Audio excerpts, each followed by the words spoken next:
英語聞き流しリスニング、英語テキストと MP3 音声ダウンロードはホームページからご利用いただけます。88thpp.com 88thpp.com 4. Lottie. If Sarah had been a different kind of child, the life she led at Miss Minchin's select seminary for the next few years would not have been at all good for her. She was treated more as if she were a distinguished guest at the establishment than as if she were a mere little girl. If she had been a self-opinionated, domineering child, she might have become disagreeable enough to be unbearable through being so much indulged and flattered. If she had been an indolent child, she would have learned nothing. Privately, Miss Minchin disliked her, but she was far too worldly a woman to do or say anything which might make such a desirable pupil wish to leave her school. She knew quite well that if Sarah wrote to her papa to tell him she was uncomfortable or unhappy, Captain Crewe would remove her at once. Miss Minchin's opinion was that if a child were continually praised and never forbidden to do what she liked, she would be sure to be fond of the place where she was so treated.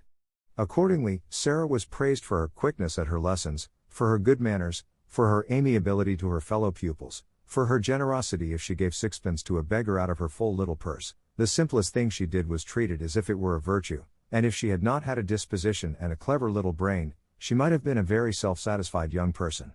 But the clever little brain told her a great many sensible and true things about herself and her circumstances, and now and then she talked these things over to Ermengarde as time went on. Things happen to people by accident, she used to say. A lot of nice accidents have happened to me. It just happened that I always liked lessons and books, and could remember things when I learned them. It just happened that I was born with a father who was beautiful and nice and clever, and could give me everything I liked. Perhaps I have not really a good temper at all, but if you have everything you want and everyone is kind to you, how can you help but be good-tempered? I don't know, looking quite serious, how I shall ever find out whether I am really a nice child or a horrid one. Perhaps I'm a hideous child, and no one will ever know, just because I never have any trials. Lavinia has no trials, said Ermengarde, stolidly, and she is horrid enough. Sarah rubbed the end of her little nose reflectively, as she thought the matter over. Well, she said at last, perhaps that is because Lavinia is growing. This was the result of a charitable recollection of having heard Miss Amelia say that Lavinia was growing so fast that she believed it affected her health and temper. Lavinia, in fact, was spiteful. She was inordinately jealous of Sarah. Until the new pupil's arrival, she had felt herself the leader in the school. She had led because she was capable of making herself extremely disagreeable if the others did not follow her. She domineered over the little children, and assumed grand airs with those big enough to be her companions. She was rather pretty, and had been the best-dressed pupil in the procession when the select seminary walked out 2 by 2, until Sarah's velvet coats and sable muffs appeared, combined with drooping ostrich feathers, and were led by Miss Minchin at the head of the line. This, at the beginning, had been bitter enough, but as time went on it became apparent that Sarah was a leader, too, and not because she could make herself disagreeable, but because she never did. There's one thing about Sarah Crewe, Jessie had enraged her best friend by saying honestly, she's never grand about herself the least bit, and you know she might be, Lavy. I believe I couldn't help being, just a little, if I had so many fine things and was made such a fuss over. It's disgusting, the way Miss Minchin shows her off when parents come. Dear Sarah must come into the drawing room and talk to Mrs. Musgrave about India, mimicked Lavinia, in her most highly flavored imitation of Miss Minchin. Dear Sarah must speak French to Lady Pitkin. Her accent is so perfect. She didn't learn her French at the seminary, at any rate. And there's nothing so clever in her knowing it. She says herself she didn't learn it at all. She just picked it up, because she always heard her papa speak it. And, as to her papa, there is nothing so grand in being an Indian officer. Well, said Jessie, slowly, he's killed tigers. He killed the one in the skin Sarah has in her room. That's why she likes it so. She lies on it and strokes its head, and talks to it as if it was a cat. She's always doing something silly, snapped Lavinia. My mama says that way of hers of pretending things is silly. She says she will grow up eccentric. It was quite true that Sarah was never grand. She was a friendly little soul, and shared her privileges and belongings with a free hand. The little ones, who were accustomed to being disdained and ordered out of the way by mature ladies aged 10 and 12, were never made to cry by this most envied of them all. She was a motherly young person, and when people fell down and scraped their knees, she ran and helped them up and patted them, or found in her pocket a bonbon or some other article of a soothing nature. She never pushed them out of her way or alluded to their years as a humiliation and a blot upon their small characters. If you are 4, you are 4, she said severely to Lavinia on an occasion of her having, it must be confessed, slapped Lottie and called her a brat, but you will be 5 next year, and 6 the year after that. And, opening large, convicting eyes, it takes 16 years to make you 20. Dear me, said Lavinia, how we can calculate. In fact, it was not to be denied that 16 and 4 made 20, and 20 was an age the most daring were scarcely bold enough to dream of.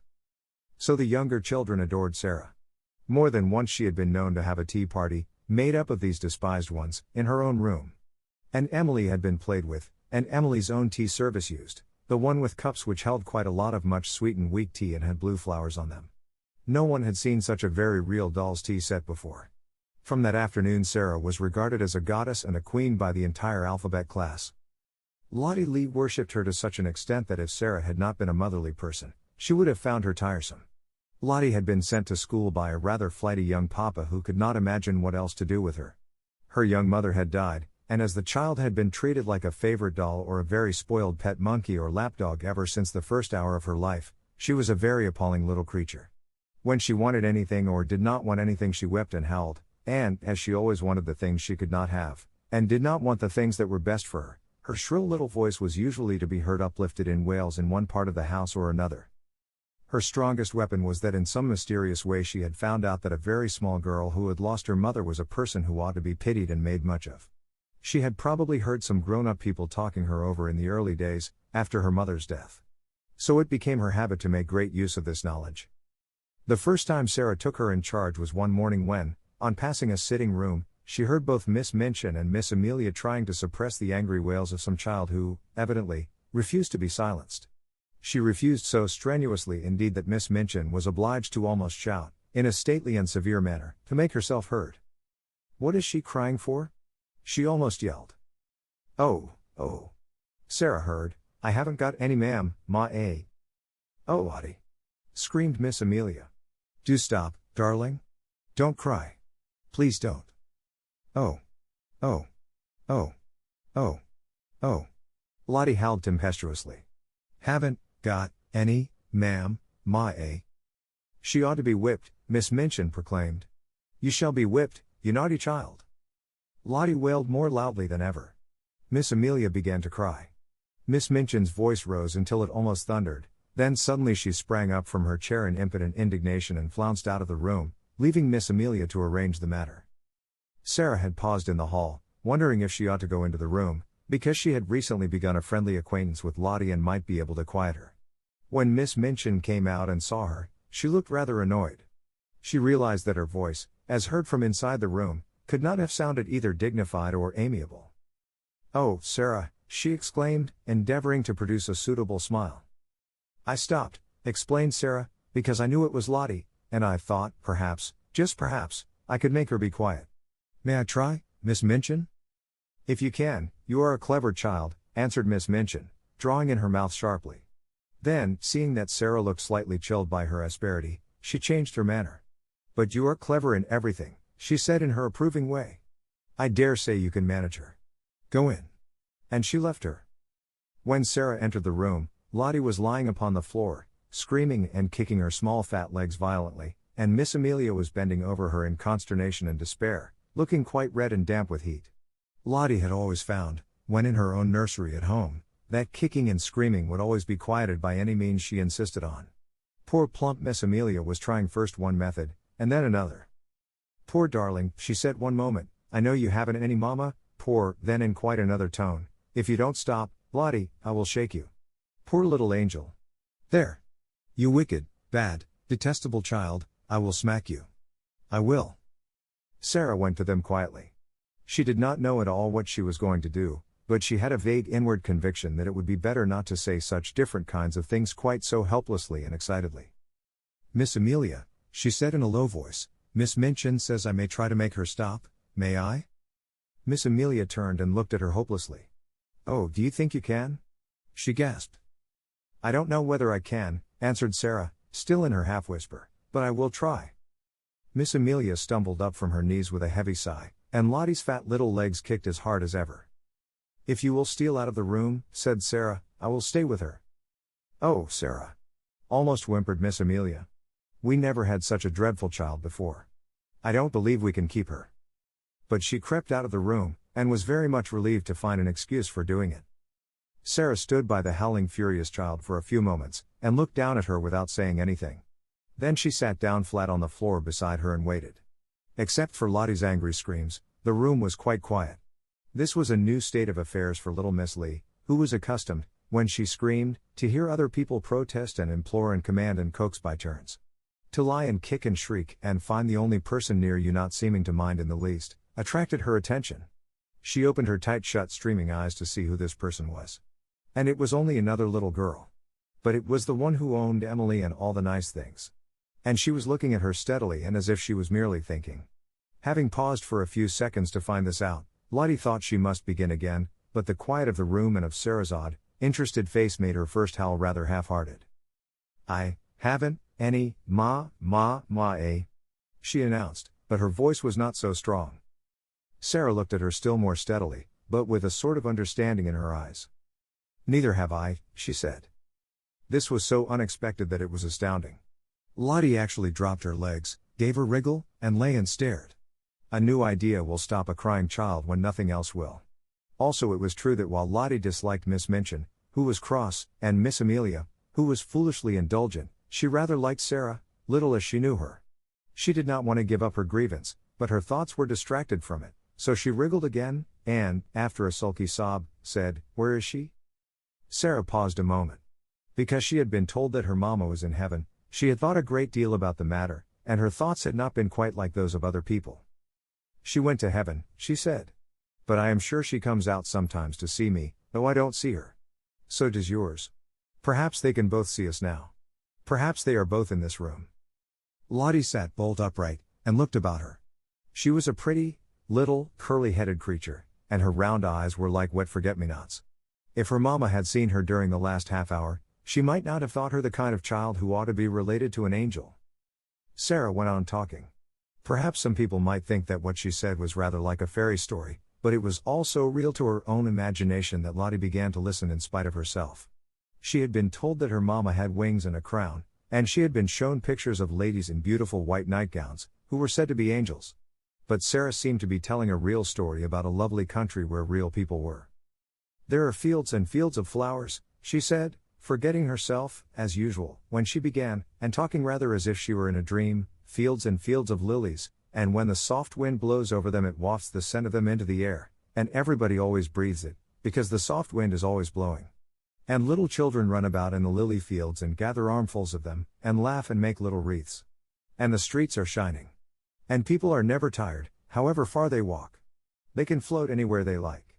And there are walls made of pearl and gold all round the city, but they are low enough for the people to go and lean on them, and look down onto the earth and smile, and send beautiful messages." Whatsoever story she had begun to tell, Lottie would, no doubt, have stopped crying, and been fascinated into listening, but there was no denying that this story was prettier than most others. She dragged herself close to Sarah, and drank in every word until the end came, far too soon. When it did come, she was so sorry that she put up her lip ominously. "I want to go there," she cried. "I haven't any mama in this school." Sarah saw the danger signal, and came out of her dream.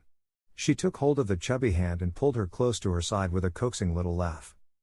"I will be your mama," she said. "We will play that you are my little girl. And Emily shall be your sister." Lottie's dimples all began to show themselves. "Shall she?" she said. "Yes," answered Sarah, jumping to her feet. "Let us go and tell her. And then I will wash your face and brush your hair." To which Lottie agreed quite cheerfully, and trotted out of the room and upstairs with her, without seeming even to remember that the whole of the last hour's tragedy had been caused by the fact that she had refused to be washed and brushed for lunch and Miss Minchin had been called in to use her majestic authority. And from that time Sarah was an adopted mother. 5. Becky. Of course the greatest power Sarah possessed, and the one which gained her even more followers than her luxuries and the fact that she was the show pupil, the power that Lavinia and certain other girls were most envious of, and at the same time most fascinated by in spite of themselves, was her power of telling stories and of making everything she talked about seem like a story, whether it was one or not.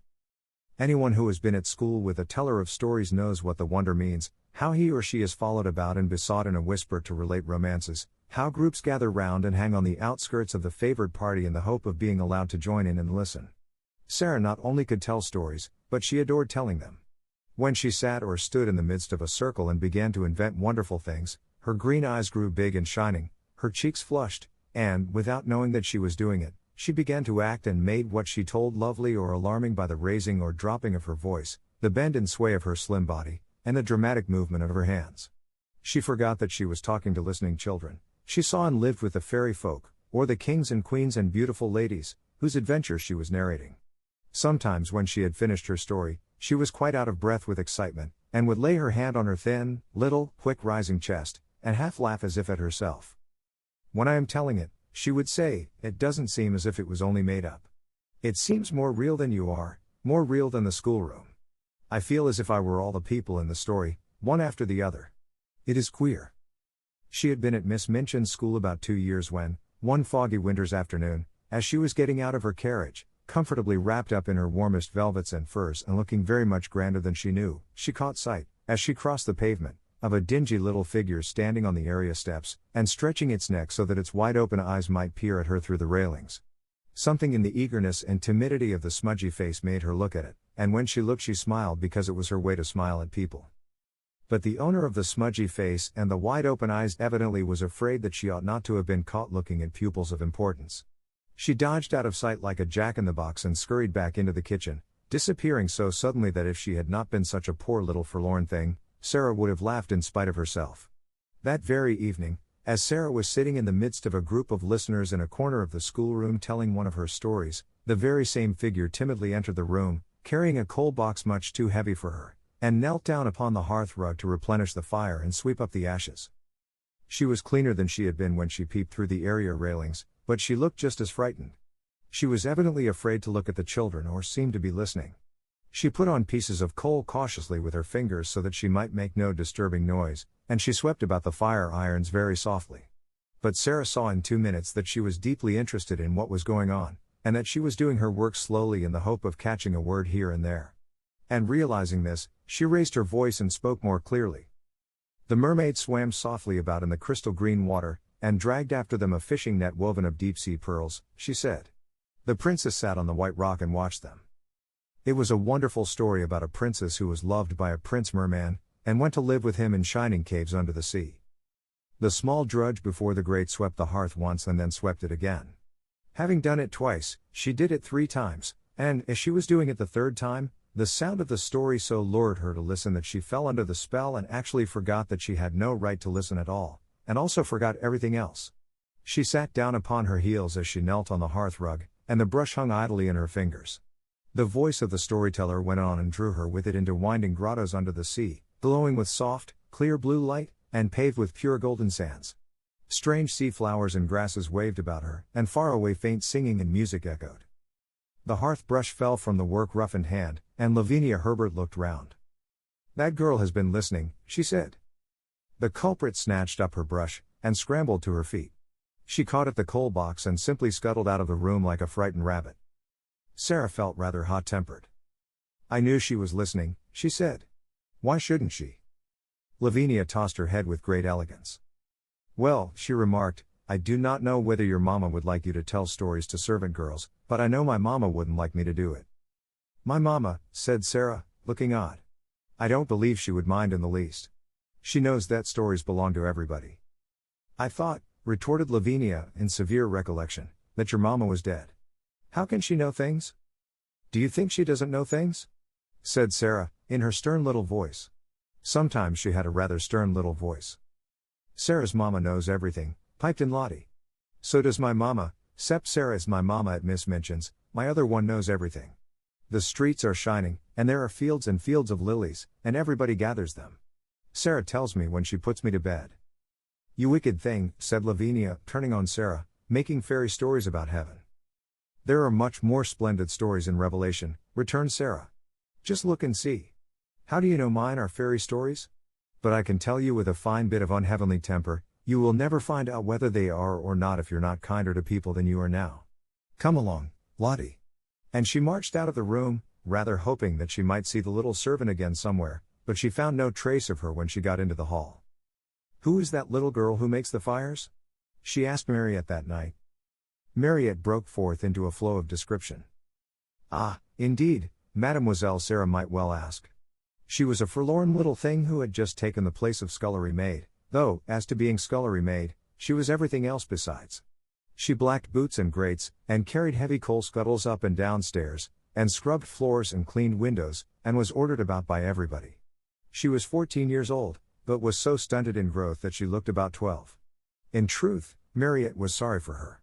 She was so timid that if one chanced to speak to her it appeared as if her poor, frightened eyes would jump out of her head. "What is her name?" asked Sarah, who had sat by the table, with her chin on her hands, as she listened absorbedly to the recital. Her name was Becky. Mariette heard everyone below stairs calling, "Becky, do this," and "Becky, do that," every 5 minutes in the day. Sarah sat and looked into the fire, reflecting on Becky for some time after Mariette left her. She made up a story of which Becky was the ill-used heroine. She thought she looked as if she had never had quite enough to eat. Her very eyes were hungry. She hoped she should see her again, but though she caught sight of her carrying things up or downstairs on several occasions, she always seemed in such a hurry and so afraid of being seen that it was impossible to speak to her. But a few weeks later, on another foggy afternoon, when she entered her sitting room she found herself confronting a rather pathetic picture. In her own special and pet easy chair before the bright fire, Becky, with a coal smudge on her nose and several on her apron, with her poor little cap hanging half off her head, and an empty coal box on the floor near her, sat fast asleep, tired out beyond even the endurance of her hard-working young body. She had been sent up to put the bedrooms in order for the evening. There were a great many of them, and she had been running about all day. Sarah's room she had saved until the last. They were not like the other rooms, which were plain and bare. Ordinary pupils were expected to be satisfied with mere necessaries. Sarah's comfortable sitting room seemed a bower of luxury to the scullery maid, though it was, in fact, merely a nice, bright little room.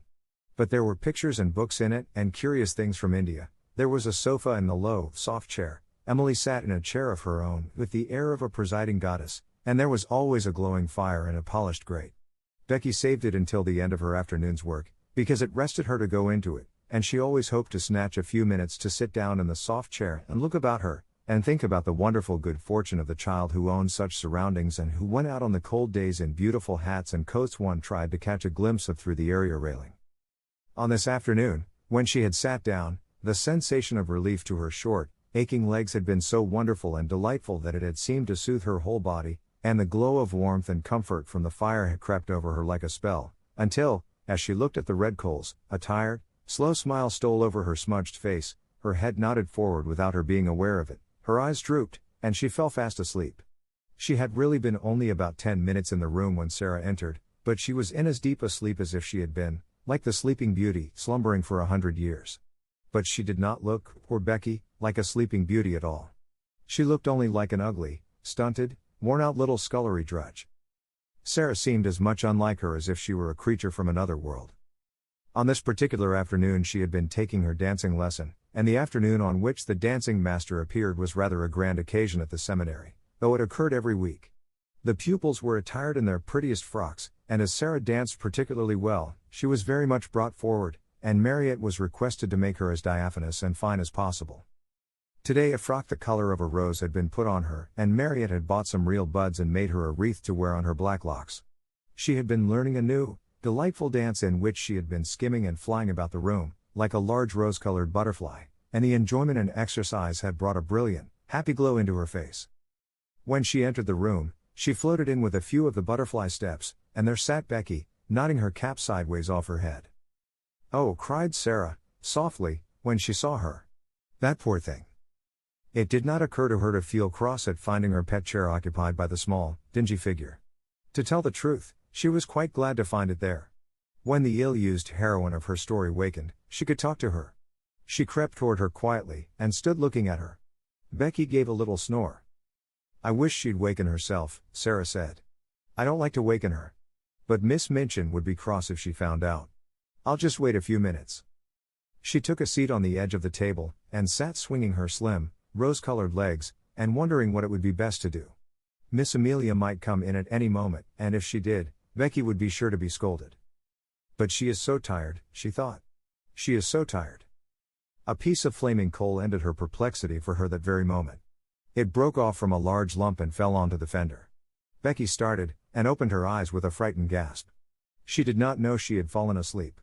She had only sat down for one moment and felt the beautiful glow, and here she found herself staring in wild alarm at the wonderful pupil, who sat perched quite near her, like a rose-colored fairy, with interested eyes. She sprang up and clutched at her cap. She felt it dangling over her ear, and tried wildly to put it straight. Oh, she had got herself into trouble now with a vengeance. To have impudently fallen asleep on such a young lady's chair. She would be turned out of doors without wages. She made a sound like a big breathless sob. "Oh, miss," she stuttered. "I arst your pardon, miss. Oh, I do, miss." Sarah jumped down, and came quite close to her. "Don't be frightened," she said, quite as if she had been speaking to a little girl like herself. "It doesn't matter the least bit." "I didn't go to do it, miss," protested Becky. "It was the warm fire, and me bein' so tired. It wasn't impertience." Sarah broke into a friendly little laugh, and put her hand on her shoulder. "You were tired," she said. "You could not help it. You are not really awake yet." How poor Becky stared at her. In fact, she had never heard such a nice, friendly sound in anyone's voice before. She was used to being ordered about and scolded, and having her ears boxed. And this one, in her rose-colored dancing afternoon splendor, was looking at her as if she were not a culprit at all, as if she had a right to be tired, even to fall asleep. The touch of the soft, slim little paw on her shoulder was the most amazing thing she had ever known. Ain't you angry, miss?" she gasped. "Ain't you going to tell the missus?" "No," cried out Sarah. "Of course I'm not." The woeful fright in the coal-smutted face made her suddenly so sorry that she could scarcely bear it. One of her queer thoughts rushed into her mind. She put her hand against Becky's cheek. "Why," she said, "we are just the same. I am only a little girl like you. It's just an accident that I am not you, and you are not me." Becky did not understand in the least. Her mind could not grasp such amazing thoughts, and an accident meant to her a calamity in which someone was run over or fell off a ladder and was carried to the hospital. "A accident, miss," she fluttered respectfully. "Is it?" "Yes," Sarah answered, and she looked at her dreamily for a moment. But the next she spoke in a different tone. She realized that Becky did not know what she meant. "Have you done your work?" she asked. "Dare you stay here a few minutes?" Becky lost her breath again. "Here, miss? Me?" Sarah ran to the door, opened it, and looked out and listened. "No one is anywhere about," she explained. "If your bedrooms are finished, perhaps you might stay a tiny while. I thought, perhaps, you might like a piece of cake." The next 10 minutes seemed to Becky like a sort of delirium. Sarah opened a cupboard, and gave her a thick slice of cake. She seemed to rejoice when it was devoured in hungry bites. She talked and asked questions, and laughed until Becky's fears actually began to calm themselves, and she once or twice gathered boldness enough to ask a question or so herself, daring as she felt it to be. "Is that," she ventured, looking longingly at the rose-colored frock. And she asked it almost in a whisper. "Is that there your best?" "It is one of my dancing frocks," answered Sarah. "I like it, don't you?" For a few seconds Becky was almost speechless with admiration.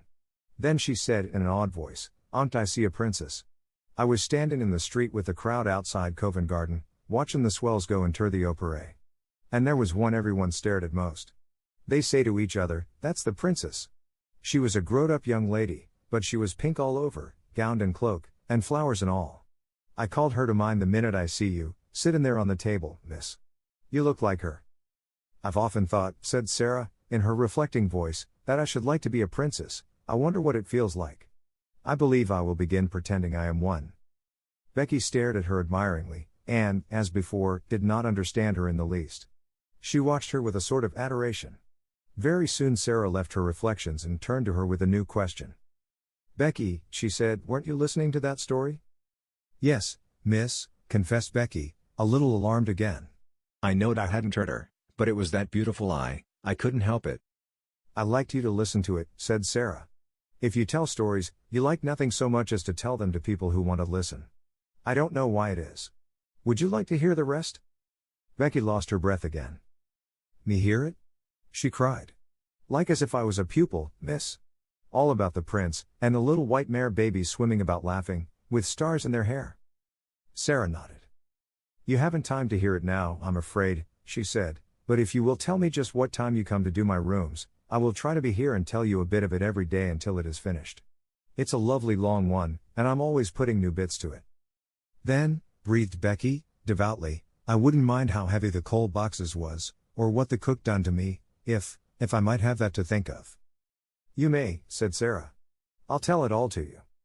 When Becky went downstairs, she was not the same Becky who had staggered up, loaded down by the weight of the coal scuttle. She had an extra piece of cake in her pocket, and she had been fed and warmed, but not only by cake and fire. Something else had warmed and fed her, and the something else was Sarah. When she was gone, Sarah sat on her favorite perch on the end of her table. Her feet were on a chair, her elbows on her knees, and her chin in her hands. "If I was a princess, a real princess," she murmured, "I could scatter largesse to the populace. But even if I am only a pretend princess, I can invent little things to do for people. Things like this." She was just as happy as if it was largesse. "I'll pretend that to do things people like is scattering largesse. I've scattered largesse." 6. The diamond mines. Not very long after this, a very exciting thing happened. Not only Sarah, but the entire school, found it exciting, and made it the chief subject of conversation for weeks after it occurred. In one of his letters, Captain Crew told a most interesting story. A friend who had been at school with him when he was a boy had unexpectedly come to see him in India. He was the owner of a large tract of land upon which diamonds had been found, and he was engaged in developing the mines. If all went as was confidently expected, he would become possessed of such wealth as it made one dizzy to think of, and because he was fond of the friend of his school days, he had given him an opportunity to share in this enormous fortune by becoming a partner in his scheme. This, at least, was what Sarah gathered from his letters. It is true that any other business scheme, however magnificent, would have had but small attraction for her or for the schoolroom, but diamond mines sounded so like the Arabian Nights that no one could be indifferent. Sarah thought them enchanting, and painted pictures, for Ermengarde and Lottie, of labyrinthine passages in the bowels of the earth, where sparkling stones studded the walls and roofs and ceilings, and strange, dark men dug them out with heavy picks. Ermengarde delighted in the story, and Lottie insisted on its being retold to her every evening. Lavinia was very spiteful about it, and told Jessie that she didn't believe such things as diamond mines existed. "My mama has a diamond ring which cost £40, she said. "And it is not a big one, either. If there were mines full of diamonds, people would be so rich it would be ridiculous." "Perhaps Sarah will be so rich that she will be ridiculous," giggled Jessie.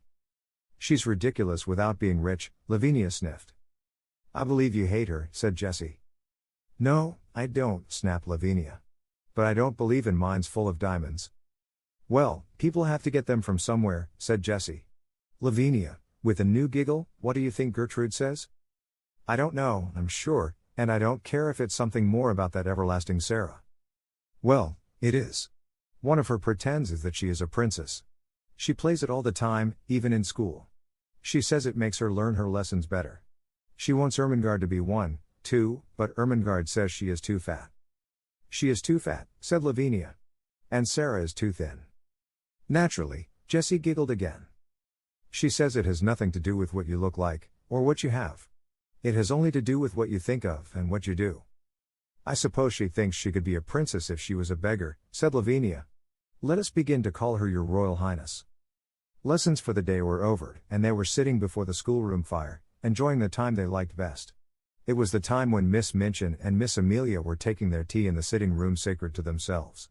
At this hour a great deal of talking was done, and a great many secrets changed hands, particularly if the younger pupils behaved themselves well, and did not squabble or run about noisily, which it must be confessed they usually did. When they made an uproar, the older girls usually interfered with scolding and shakes. They were expected to keep order, and there was danger that if they did not, Miss Minchin or Miss Amelia would appear and put an end to festivities. Even as Lavinia spoke, the door opened and Sarah entered with Lottie, whose habit was to trot everywhere after her like a little dog.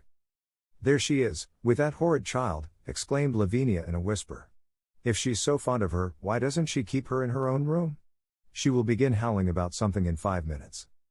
It happened that Lottie had been seized with a sudden desire to play in the schoolroom, and had begged her adopted parent to come with her. She joined a group of little ones who were playing in a corner. Sarah curled herself up in the window seat, opened a book, and began to read.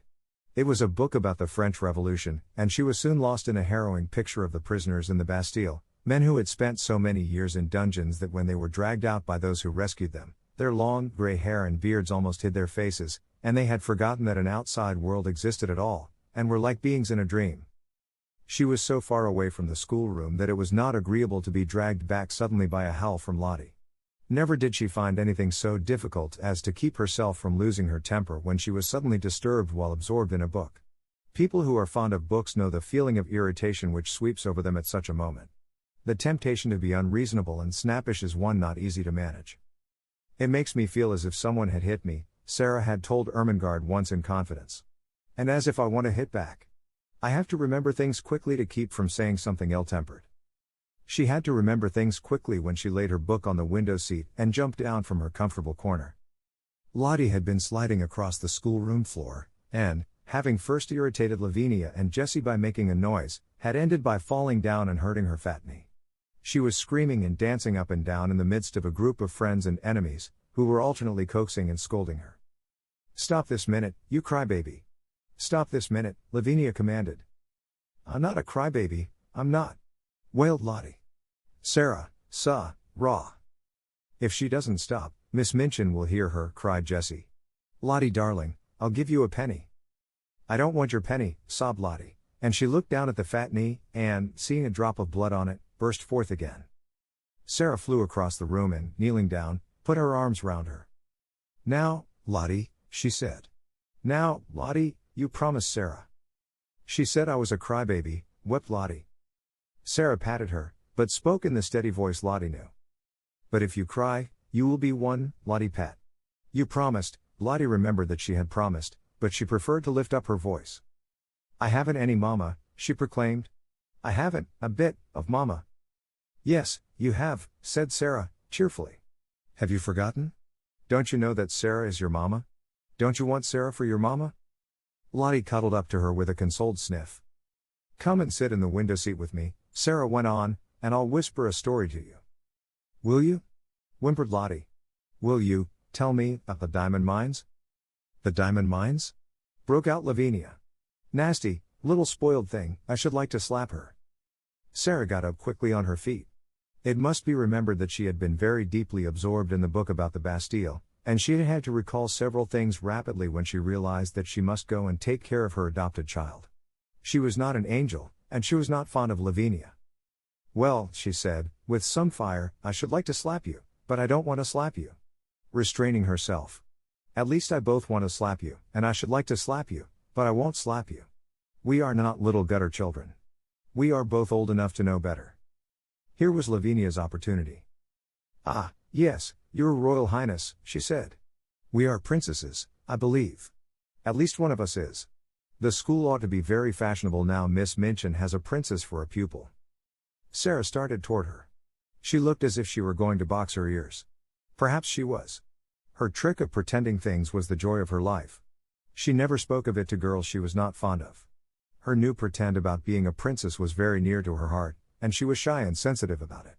She had meant it to be rather a secret, and here was Lavinia deriding it before nearly all the school. She felt the blood rush up into her face and tingle in her ears. She only just saved herself. If you were a princess, you did not fly into rages. Her hand dropped, and she stood quite still a moment. When she spoke it was in a quiet, steady voice. She held her head up, and everybody listened to her. "It's true," she said. "Sometimes I do pretend I am a princess. I pretend I am a princess, so that I can try and behave like one." Lavinia could not think of exactly the right thing to say. Several times she had found that she could not think of a satisfactory reply when she was dealing with Sarah. The reason for this was that, somehow, the rest always seemed to be vaguely in sympathy with her opponent. She saw now that they were pricking up their ears interestedly. The truth was, they liked princesses, and they all hoped they might hear something more definite about this one, and drew nearer Sarah accordingly. Lavinia could only invent one remark, and it fell rather flat. "Dear me," she said, "I hope, when you ascend the throne, you won't forget us." "I won't," said Sarah, and she did not utter another word, but stood quite still, and stared at her steadily as she saw her take Jessie's arm and turn away. After this, the girls who were jealous of her used to speak of her as Princess Sarah whenever they wished to be particularly disdainful, and those who were fond of her gave her the name among themselves as a term of affection. No one called her Princess instead of Sarah, but her adorers were much pleased with the picturesqueness and grandeur of the title, and Miss Minchin, hearing of it, mentioned it more than once to visiting parents, feeling that it rather suggested a sort of royal boarding school. To Becky it seemed the most appropriate thing in the world. The acquaintance begun on the foggy afternoon when she had jumped up terrified from her sleep in the comfortable chair, had ripened and grown, though it must be confessed that Miss Minchin and Miss Amelia knew very little about it. They were aware that Sarah was kind to the scullery maid, but they knew nothing of certain delightful moments snatched perilously when, the upstairs rooms being set in order with lightning rapidity, Sarah's sitting room was reached, and the heavy coal box set down with a sigh of joy. At such times stories were told by installments, things of a satisfying nature were either produced and eaten or hastily tucked into pockets to be disposed of at night, when Becky went upstairs to her attic to bed. "But I has to eat 'em careful, miss," she said once, "'cause if I leaves crumbs the rats come out to get 'em." "Rats!" exclaimed Sarah, in horror. "Are there rats there?" "Lots of 'em, miss," Becky answered in quite a matter-of-fact manner. "There mostly is rats and mice in attics. You gets used to the noise they make scuttling about. I've got so I don't mind 'em as long as they don't run over my pillar." "Uck," said Sarah. "You gets used to anything after a bit," said Becky. "You have too, miss, if you're born a scullery maid. I'd rather have rats than cockroaches." "So would I," said Sarah. "I suppose you might make friends with a rat in time, but I don't believe I should like to make friends with a cockroach." Sometimes Becky did not dare to spend more than a few minutes in the bright, warm room, and when this was the case perhaps only a few words could be exchanged, and a small purchase slipped into the old-fashioned pocket Becky carried under her dress skirt, tied round her waist with a band of tape. The search for and discovery of satisfying things to eat which could be packed into small compass, added a new interest to Sarah's existence. When she drove or walked out, she used to look into shop windows eagerly. The first time it occurred to her to bring home 2 or 3 little meat pies, she felt that she had hit upon a discovery. When she exhibited them, Becky's eyes quite sparkled. "Oh, miss," she murmured. "Them will be nice and fill in. It's filliness that's best. Sponge cake's a evenly thing, but it melts away like, if you understand, miss. These'll just stay in your stomach." "Well," hesitated Sarah, "I don't think it would be good if they stayed always, but I do believe they will be satisfying." They were satisfying, and so were beef sandwiches, bought at a cook shop, and so were rolls and bologna sausage. In time, Becky began to lose her hungry, tired feeling, and the coal box did not seem so unbearably heavy. However heavy it was, and whatsoever the temper of the cook, and the hardness of the work heaped upon her shoulders, she had always the chance of the afternoon to look forward to, the chance that Miss Sarah would be able to be in her sitting room.